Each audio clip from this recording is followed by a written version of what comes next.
How to cancel an order on your Shein account. Hey guys, welcome back to the channel. So without any further ado, let's get started. First of all, tap open your Shein app and you will land to this page.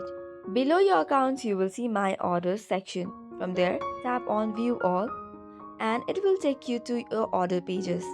Now tap on the order that you want to cancel. Tapping on it should take you to another page. On the bottom of the page, you will see the option to cancel order. Tap on it and then choose the reason why you are cancelling the order. The used coupons will be returned to the account automatically. Then tap on submit. Then tap on no thanks or add to cart as per your wish, and your order has been successfully cancelled.